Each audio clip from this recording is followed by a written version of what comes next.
François Lanctot est un musicien, un linguiste et aussi le président fondateur de Silex Création, un studio de multimédia. Maintenant, mon but, c'est de faire du multimédia. C'est ce qui m'intéresse le plus. Entre autres, parce que ça me permet de réunir un peu tous ces intérêts-là. Un projet là, phare en ce moment, c'est la création d'un synthétiseur vocal de très haut niveau. Un synthétiseur crée de toutes pièces une voix humaine. Sur le plan psychologique, la voix, c'est un son intime, c'est un son qu'on a entendu dans l'utérus, c'est un son qui n'a... on ne peut le comparer à rien.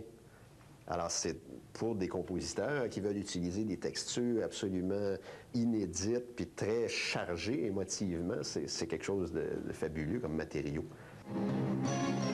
Ben justement, comment peut-on faire parler ou encore chanter un ordinateur?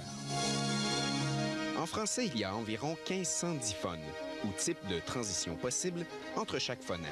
AO, OA, AI, IA. Tout commence donc par l'assemblage d'une base de données qui servira de référence au synthétiseur.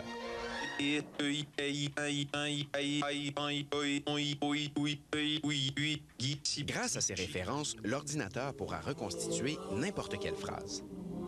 On joue note par note la prosodie, soit la mélodie vocale souhaitée. Le synthétiseur crée de toutes pièces un nouveau signal audio correspondant à la phrase et à la mélodie tapée.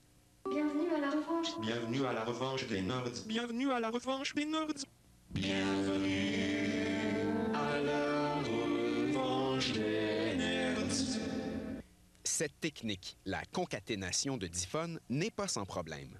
Cette technique suppose une superposition de formes d'ondes. Et ça crée une espèce d'effet électronique, là, qui est une espèce de bzzz, qui n'est pas très fort, mais qui est toujours là. Il y a un problème de buzz. C'est achalant. C'est assez pour qu'on dise, ben voyons. De plus, lorsque le synthétiseur change la note de la voix, il la modifie d'une façon qui n'est pas réaliste. C'est comme si, en changeant la note, on modifiait la grosseur de la cage de résonance. Pourtant, le conduit vocal humain peut produire une grande gamme de notes sans pour autant changer de dimension. Do. Et finalement, la voix générée par le synthétiseur sonne toujours comme la voix d'origine de la base de référence.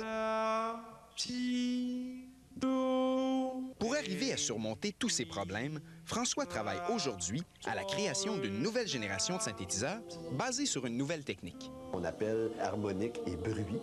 C'est-à-dire que là, on va encore prendre une base de référence, sauf que on va plus l'analyser de la même façon.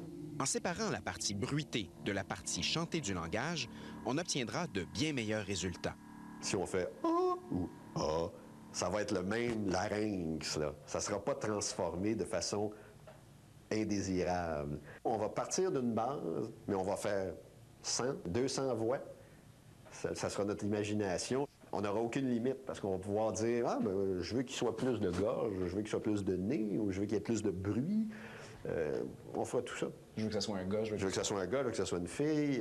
Et on va avoir les outils pour tout faire ça. Ben moi, le rêve, pour moi, c'est ça. C'est d'arriver à produire un système qui, au moins pour le chant, parce que moi, c'est ce qui m'intéresse, pourrait donner une voix absolument réaliste et surtout belle à entendre.